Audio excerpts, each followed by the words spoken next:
네, 오늘은 사도행전 9장에 나오는 도르가에 대한 말씀을 잠시 묵상하고 또 사소한 그 삶에 대한 이야기를 간증처럼 제가 하려고 준비를 했습니다.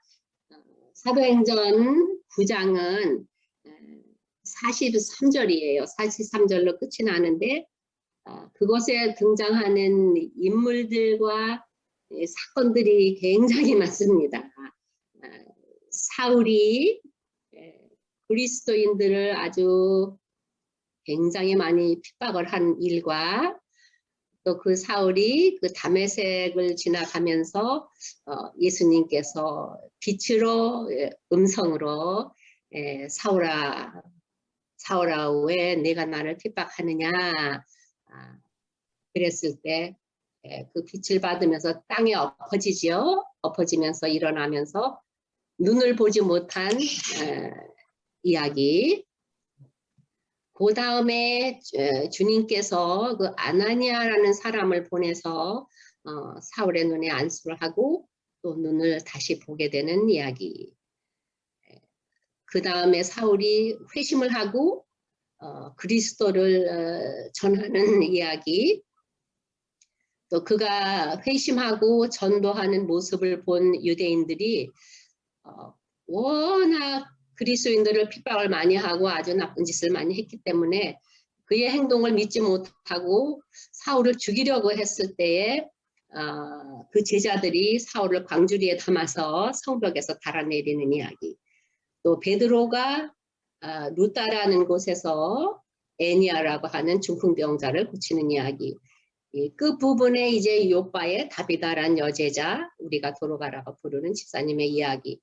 아주 이야기가 짧은 성경절에 굉장히 많더라고요. 그래서 제가 이 도로가에 대한 이야기를 한 10분 정도 시간이 되는 것 같아요. 말씀을 조금 읽어보면서 함께 은혜를 좀 받았으면 싶어요. 요바의 다비다라 하는 여제자가 있으니 그 이름을 번역하면 도르가라. 선행과 구제하는 일이 심히 많더니 그때에 병들어 죽음에 시체를 씻어 다락에 누이니라. 그렇게 짧아요. 그 도르가에 대한 이야기가. 도르가는 그 과부들에게 특별한 보살핌을 베풀고 선행을 통하여 봉사하고 구제하는 일을 통하여 재산까지 바쳤다고 했습니다.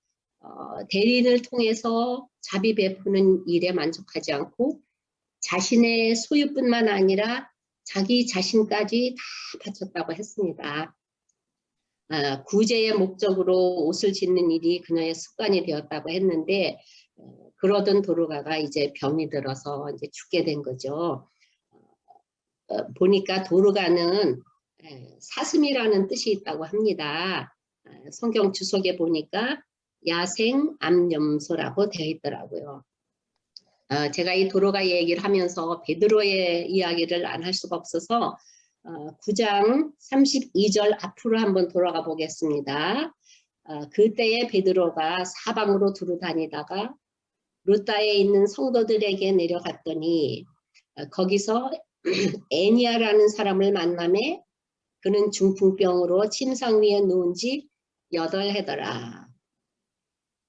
34절에 베드로가 이르되 애니아야 예수 그리스도께서 너를 낫게 하시니 일어나 네 자리를 정돈하라 한데 곧 일어나니 35절에 루다와 사론에 사는 사람들이 다 그를 보고 주께로 돌아오니라. 사울은 이때 다른 곳으로 보내지게 되고 이때에 온 유대와 사마리아와 갈릴리와 온 교회에 성령이 충만하고 부흥하고 성도들의 숫자가 굉장히 증가했다고 했습니다. 말씀에 보면은 사도행전 6장, 7장, 8장 이렇게 쭉 읽어보면은 그때의 교회가 부흥하고 성령이 충만하고 막 성도 수가 늘어나고 그때의 제자들과 사도들이 일의 양이 굉장히 많아서 감당을 하지 못하게 될 때에 그때 이제 성령이 충만하고 이제 지혜가 있는 사람들을 이제 골라서 뽑아서 이제 안수를 하고 봉사하는 집사직을 그때 분담하게 되는데 그때 이제 스테반 집사님이 그 집사님들 뽑힐 때 등장을 하게 되면서 그분은 물론 봉사하는 일, 뭐 구제하는 일도 하셨겠지만 굉장히 말씀을 열심히 전하시고 뭐 그 사람들에게 핍박을 굉장히 많이 받았던 것 같아요. 그래서 결국은 돌에 맞아서 죽게 되면서 이방인에게 복음이 전하게 되고 또 지금은 우리까지 전 세계 복음이 이렇게 전하게 된 것입니다. 다시 9장으로 이제 가보겠습니다. 마지막 부분에 과부들에게 관심을 무한히 쏟는 도르가 이야기가 36절부터 등장을 하고 이제 도르가가 병이 들어 죽게 됩니다. 그때는 굉장히 어렵게 사는 과부들이 많았던 것 같아요. 말씀에 이렇게 보니까 본토 히브리어를 사용하는 유대인 과부와 또 헬라어를 사용하는 유대인 과부들 이렇게 나누어져 있었는데 그 헬라어를 사용하는 과부들이 이제 불공평한 대우를 받았다고 이제 불평과 막 불만을 하게 되고 그러던 때입니다. 그때 이제 도로가가 이제 죽게 된 거죠. 그래서 죽게 된 도로가를 씻어서 기름을 바르고 다락방에 놓은 후에 베드로가 오기를 기다리며 여인들이 슬피 울었다고 했습니다. 9장 38절 39절에 베드로에게 간청을 합니다. 그때 베드로는 이제 그 애니아라는 그 중풍병자를 고치고 있었을 그때인데 베드로에게 이야기하기를 지체하지 말고 빨리 오세요. 요바에 있는 그리스도인들의 긴급한 요청으로 베드로가 서둘러서 요바로 가게 됩니다. 과부들이 울며 도로가가 살아있을 때 만든 여러 가지들을 베드로에게 보여주며 혹시 애니아를 고친 베드로가 도로가를 살릴 수 있을 거라는 희망을 가졌을 가능성이 굉장히 높다고 연애신의 보충 설명으로 되어 있더라고요. 베드로는 주님의 모본을 따라 오직 신령한 기도만이 기적을 이룰 수 있다는 걸 이미 깨달았다. 베드로는 겸손하고 독실하고 진지한 성품의 사람이었다. 기도하고 자기의 기도가 응답되었다는 내적 확신을 얻은 후에 그는 초자연적인 능력에 자신이 전적으로 의지하고 있음을 깨닫고 그 능력을 행사해야 할 확신이 들면 주저하지 않고 행동으로 옮겼다. 40절에 베드로가 일어나라 이렇게 이야기를 합니다.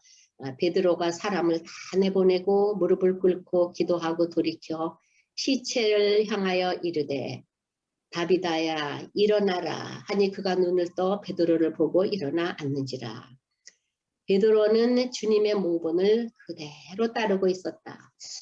마가복음 5장에 39절부터 41절을 이렇게 읽어보면 예수께서 야이로의 딸을 일으키실 때 달리다금 우리가 많이 익숙한 단어인데 달리다금 소녀야 일어나라 이렇게 일어나 계시죠. 누가복음 7장 15절에도 나인성 과부의 아들의 관에 손을 대고 청년아 일어나라 이렇게 예수님께서 말씀을 하십니다. 그래서 베드로도 이제 도르가에게 이제 그대로 예수님의 모본대로 일어나라 이렇게 이야기를 합니다. 열왕기상 17장 7절로 23절에 보면은 엘리야가 사르밧 과부의 아들을 또 일어나키는 이야기, 또 열왕기하 4장 33절에 엘리사가 수넴 여인의 아들을 또 살리는 이야기. 다비다야 일어나라. 이것은 베드로가 주님의 모본대로 그대로 따라서 한 것이에요. 9장 41절에 손을 내밀어 그녀는 베드로가 내민 손을 잡았고 산 것을 보이니 베드로는 도로가를 개인적으로 알고 있고 그의 사망 사실을 증명할 수 있는 사람들을 먼저 모은 뒤 그녀를 공개적으로 보여줌으로써 하나님의 기적이 정당하게 인정받을 수 있도록 분명히 했다. 그러나 그때에도 비평하는 무리가 많이 있었나 봐요.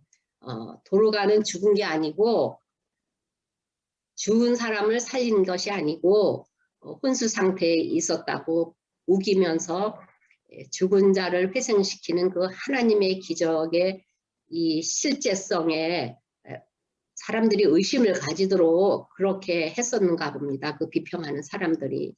그러나 그런 것에도 조금 더 흔들리지 않은 요파 사람들이 42절에 온 요파 사람들이 이 사실을 알고 많은 사람이 주를 믿더라. 이러한 기적은 온 요파에 빠르게 소문이 퍼지고 온 지역이 흥분했고 복음 기별이 크게 추진력을 얻으며 전해졌습니다. 말씀 묵상 1, 2, 3을 잠시 생각해 봅시다. 1번 나의 상태, 병든 상태, 죽은 상태가 바로 나의 상태입니다. 2번 예수님의 능력, 일어나라 하고 일으키시는 예수님의 능력이 2번. 그 다음 3번은 병을 고침을 받고 죽은 자가 살아나고 믿고 영생을 얻는 것이 3번에 해당합니다. 도로가에 관한 모든 얘기가 41절로 끝을 맺습니다. 지금부터는 제가 하려고 하는 간증이라고 할까, 우리 일상생활에서 우리가 그리스도인으로서 어떻게 하면서 살아야 될지 그런 이야기들 제가 잠시 적었는데 시간이 제가 좀 너무 좀 길어요. 그래서 줄이려고 최소한 줄이기는 했는데 아무튼 빨리 제가 한번 해볼게요. 6월 9일부터 14일까지 코비드 19 이후의 선교, 질문이 바뀌면 세상이 바뀐다. 이런 제목으로 권성근 목사님의 세미나가 4일간 있었습니다. 그 말씀을 제가 시간이 허락하는 대로 한번 나눠볼까 합니다. 이 목사님은 우리 지회에서 지역사회봉사부장이란 타이틀로 일하는 분이십니다. 혹시 여러분들께서 이 내용을 들으셨을 수도 있어요. 내용을 살펴보면 대충 이렇습니다. 질문이 바뀌면 생각이 바뀌고, 생각이 바뀌면 방법이 바뀌고, 방법이 바뀌면 결과가 바뀌고 온 세상이 변한다는 그런 내용이었습니다. 보통 목사님들과는 좀 다른 각도의 말씀이었는데 많은 생각을 하게 되고 깨달음을 나름대로 준 세미나였습니다. 나와 내 집과 내 교회 이런 울타리 안에서 안식일을 예배하며 거룩하게 지키고 11조를 드리고 1년에 한 번씩 전도회를 하고 우리가 맡은 모든 임무가 끝난 것처럼 우리가 살고 있지 않은가. 안식일은 쉬는 날이니 예배를 마치고 함께 먹고 쉬는 날로 마치는가. 우리는 예배 후에 지역사회를 위해서 봉사를 시작해야 한다는 것. 만약 내가 다니는 교회가 없어졌다고 가정해 볼 때 지역사회의 반응이 어떠할까? 그런 질문을 하시더라고요. 설교 중에. 있으나마나한 교회였으니 그냥 별 관심도 없이 잊혀져 버리는 교회일까? 아니면 많은 사람에게 자비를 베풀고 친절과 사랑의 봉사를 하던 선한 영향력을 끼쳤던 정말 아쉽고 기억으로 남는 교회일까? 한 번쯤은 우리가 생각을 해볼 아주 중요한 말씀이었습니다. 지역사회 봉사에 대해서 한번 생각해 보겠습니다. 이건 저의 경험담이에요. 저희 교회에서 안식일 새벽과 예배 후에 8년간 무료 진료 베데스다 클리닉을 했습니다. 의사와 한의사와 간호사와 검사실 담당자와 10여 명이 봉사를 했고, 또 타 지역에서 무료 진료를 할 때면 함께 우리가 그곳에 가서 또 봉사를 하기도 했고, 한인교회뿐만 아니라 이제 미국인 교회에서도 봉사를 다녔었습니다. 이렇게 8년을 하고 난 후에 좀 특별한 사정이 생겨서 그 10,000명이 넘던 환자를 저희들이 돌봤거든요. 근데 더 보살필 수가 없게 되었습니다. 그분들이 교회를 찾아와서 아쉬워하고 안타까워했던 기억이 있습니다. 그분들과 마찬가지로 우리들도 지금까지도 너무나 아쉽습니다.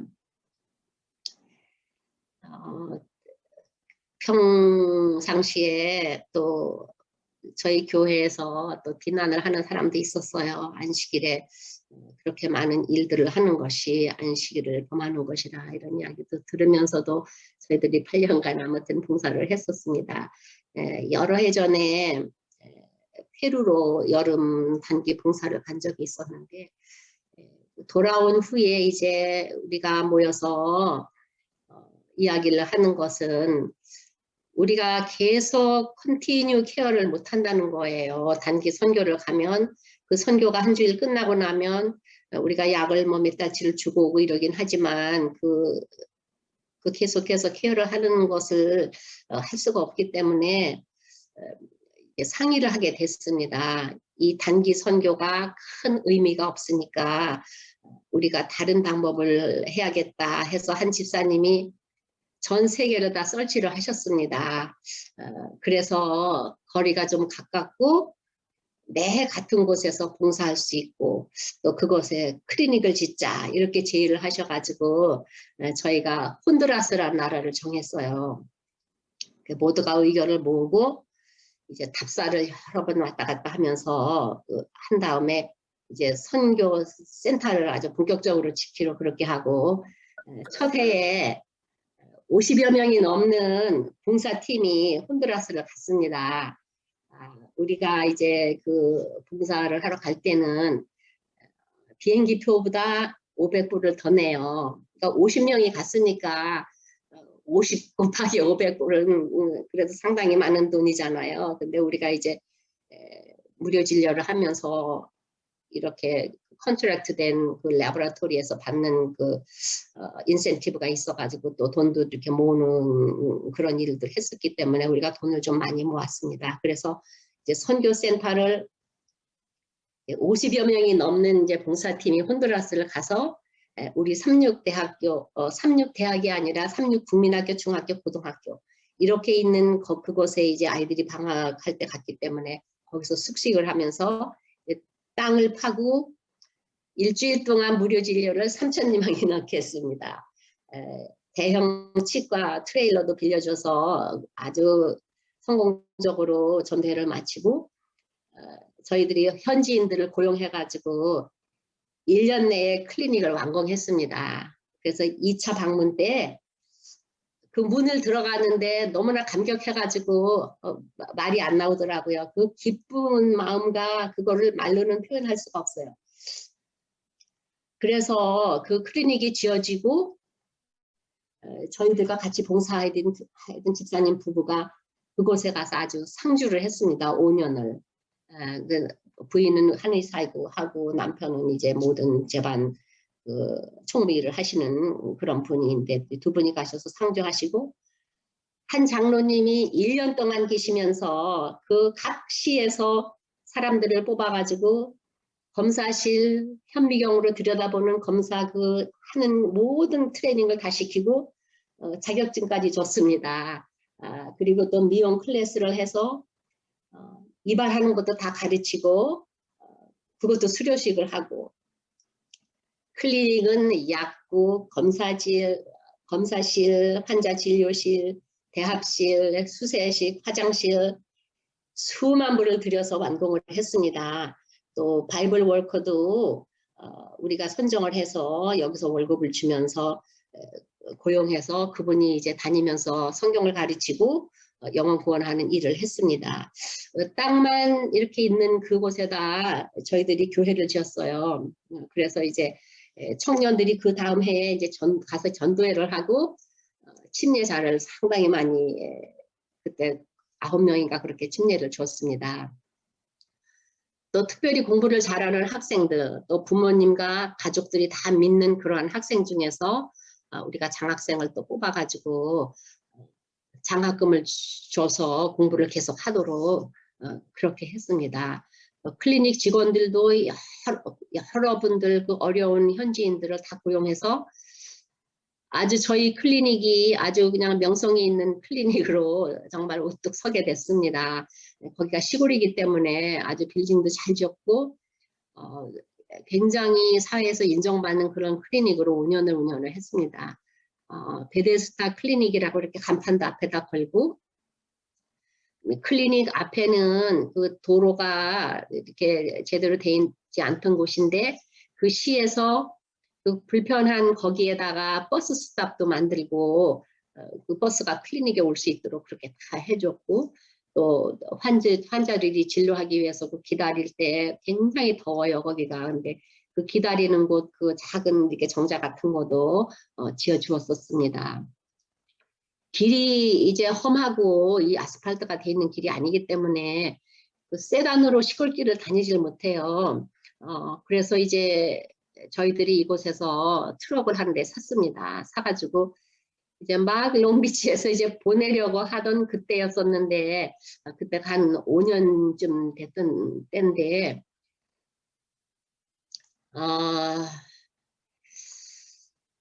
갑자기 이제 이 일을 이제 중지하게 됐어요. 그래서 보내려던 트럭을 이제 이렇게 잠시 멈추고 있었고 그때 이제 송아지를 100마리를 저희가 사서 이제 도네이션을 받았어요. 받아가지고 그거 사람들에게 이제 송아지를 나눠주고 길러서 생계를 이어갈 수 있는 길을 그렇게 마련하고 그렇게 했었습니다. 1차 방문 때 가난한 아이의 집도 한 채 지어주고 또 교회를 짓고 이런 일들은 이제 카얌 학생들이 같이 가서 봉사를 해서 마쳤습니다. 우리는 선교사들 숙식을 할 수 있는 콘도를 짓기로 하고 산부인과를 올리기로 모든 계획을 갖고 진행 중이었고 이제 모금도 하고 이렇게 했었는데 그러던 차에 갑자기 계시던 집사님께서 더 이상 계시질 못하게 되겠다 이렇게 연락이 왔어요.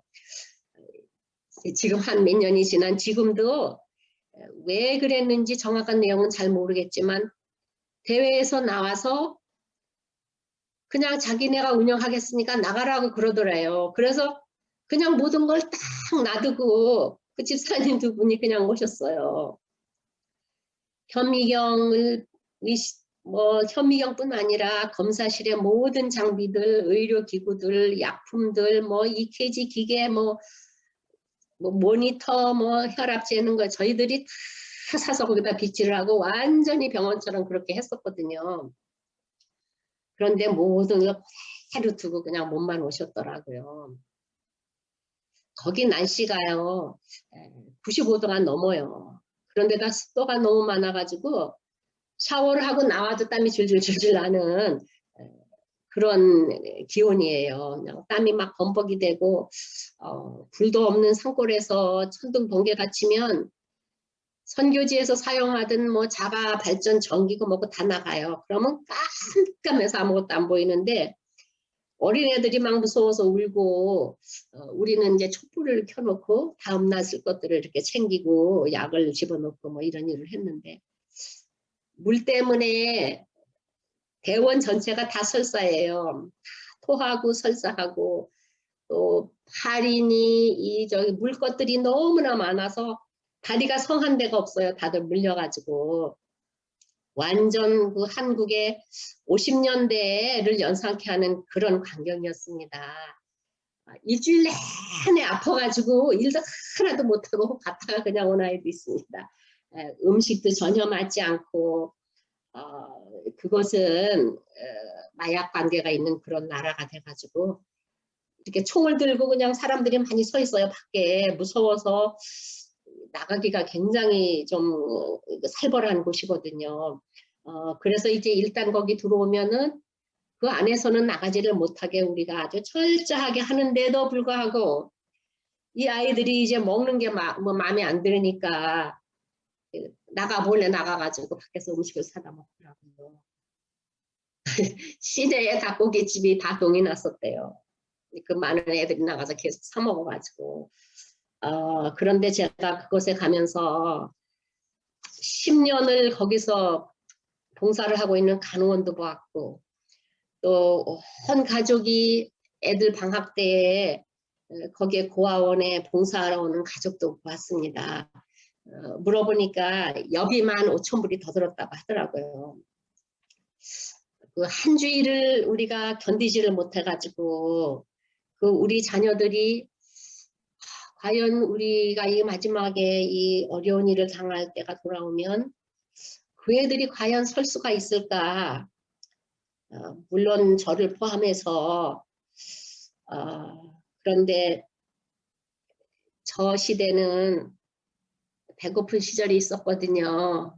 정말 밥을 못 먹던 시절이 있었기 때문에 지금처럼 풍요롭게 살지 못했던 그 젊은 날들이 있어서 그런지 잘 참고 잘 지냈습니다. 제 생에 있어서 정말 너무나 귀한 경험이었고 잊을 수 없는 추억이 되었어요. 그 보람과 뿌듯하고 그 기쁜 마음은 말로는 할 수가 없어요. 이 봉사를 통해서 눈으로 보는 그 변화, 한번 가면 또 가고 싶은 그런 충동을 떨칠 수가 없습니다. 제가 성경 말씀을 쭉 보면서 제가 야고보서를 굉장히 좋아해요. 한 번은 교회에서 성경 전권을 사람을 나눠서 이제 필사를 할 때가 있었는데 그때도 제가 야고보서를 썼습니다. 제가 이 말씀들을 늘 묵상을 하고 좋아하기 때문에 야고보 4장 17절에 사람이 선한 줄 알고도 행하지 않으면 죄라고 했습니다. 또 2장에서 14절부터 26절까지 보면 믿음이 있노라 하고 행함이 없으면 무슨 유익이 있으리요. 그 믿음이 능히 자기를 구원하겠느냐. 행함이 없는 믿음은 그 자체가 죽은 것이라. 기생 라합이 사자들을 접대하여 다른 길로 나가게 할 때에 행함으로 의롭다 하심을 받은 것이 아니냐. 영혼 없는 몸이 죽은 것 같이 행함이 없는 믿음은 죽은 것이니라. 이 모든 말씀들은 우리가 무엇을 행함으로 구원을 받는다는 의미가 전혀 아닙니다. 이 세상은 어떤 사람도 무엇을 행해서 구원받을 자격이 있는 사람은 단 한 명도 없습니다. 우리는 예수님을 믿고 그분을 알고 그분이 너무 좋아서 감사하며 그분이 하신 일을 순간순간 닮아가며 매일 사는 것뿐입니다. 나 때문에 다른 사람이 행복할 수 있는 삶,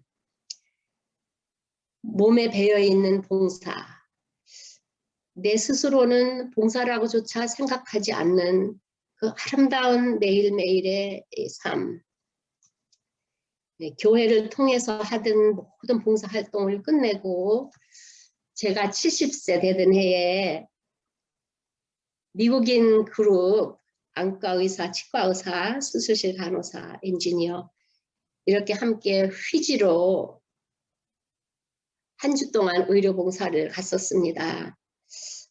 그때 70여 명의 눈 수술을 했고 200여 명에게 치과 봉사를 했습니다.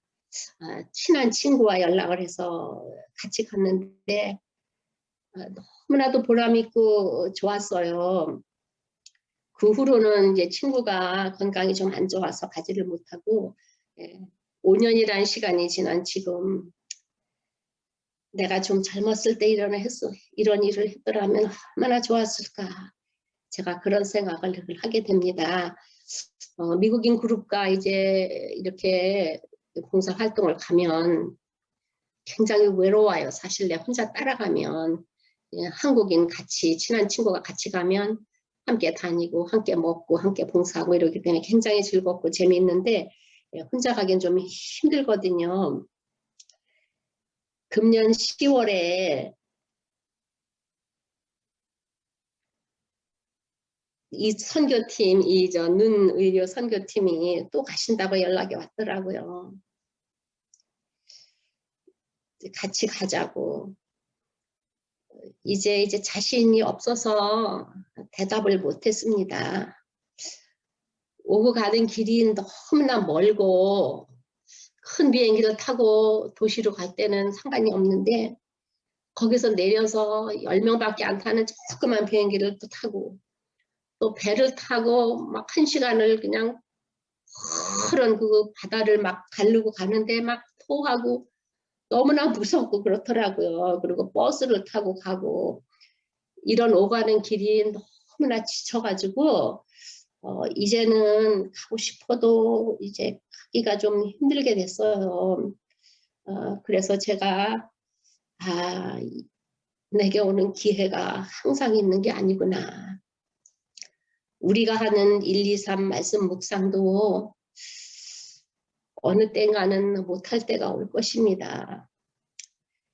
그리스도인으로서 제7안식일 예수 재림교회 이 진리 안에서 건강생활은 물론이지만 얼마나 축복받는 삶을 우리가 누리고 있는지 항상 감사가 넘칩니다. 저는 코로나가 시작됐을 때 미국인들을 보면서 제가 참 많은 감화를 받았습니다.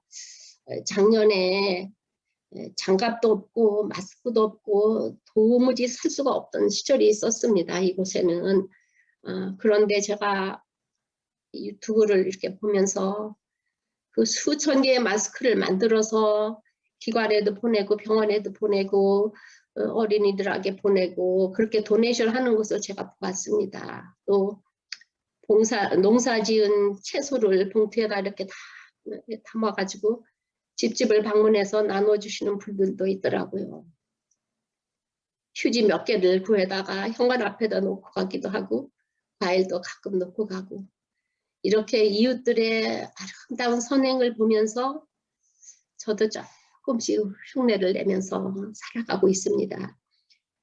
나는 지역사회와 내 이웃에게 필요로 하는 기억되는 사람일까요?